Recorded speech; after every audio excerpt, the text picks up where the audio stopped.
आर्य समाज के बारे में हम यहाँ पर जानकारी प्राप्त करेंगे। देखो, आर्य समाज की जो स्थापना हुई थी वो 10 अप्रैल 1875 ईस्वी में हुई थी, 10 अप्रैल 1875 में।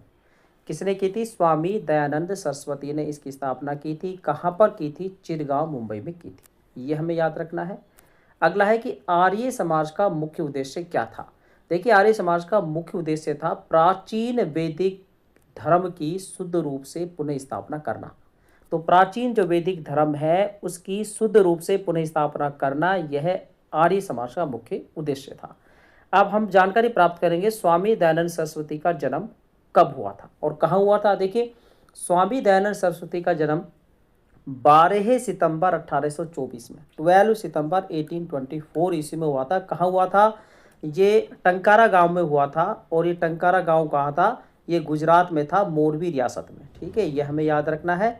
और जो स्वामी जी थे 1860 ईस्वी में मथुरा आए थे और वहीं इन्होंने संपूर्ण वैदिक साहित्य का अध्ययन किया था। किसके सानिध्य में किया था? ये नाम याद रखना है, स्वामी विरजानंद जी के सानिध्य में। तो ये 1860 ईस्वी में मथुरा आए और स्वामी विरजानंद जी के सानिध्य में इन्होंने संपूर्ण वैदिक साहित्य का अध्ययन किया था। पुनः वेदों की ओर लौटो या पुनः वेदों की ओर चलो, ये नारा इन्होंने दिया था। इनका प्रमुख नारा था, ये हमें याद रखना है। और यहाँ हमें याद रखना है कि हिंदी और संस्कृत भाषा में इन्होंने वेद भाष्य भूमिका लिखी, दोनों भाषाओं में लिखी। और वेद भाष्य लिखा था केवल संस्कृत भाषा में। तो यहाँ पर दोनों को हमें याद रखना है कि वेद भाष्य भूमिका ये हिंदी और संस्कृत भाषा में लिखी थी और वेद भाष्य केवल संस्कृत भाषा में लिखा था। इन्होंने आर्य समाज ने इन्होंने शुद्धि आंदोलन भी चलाया था। क्यों चलाया था?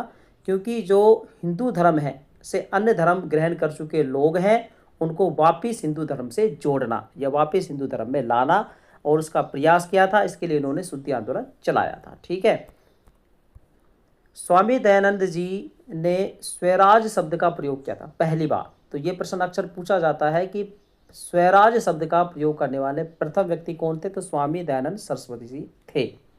स्वामी दयानंद जी ने इंडिया फॉर इंडियंस का नारा दिया था। अभी मैंने ऊपर आपको बताया था वेदों की ओर लौटो या वेदों की ओर चलो।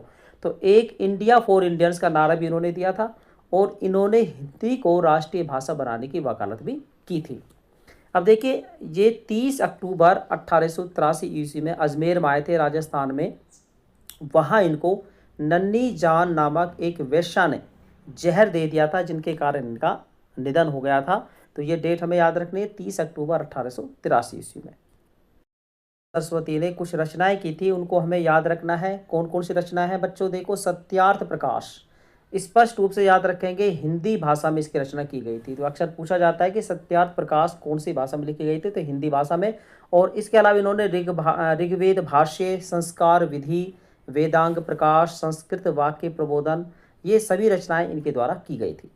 स्वामी दयानंद सरस्वती के बचपन का नाम भी पूछा जाता है छात्रों। तो ये उनका बचपन का नाम क्या था? मूल शंकर था। यह हमें याद रखना है।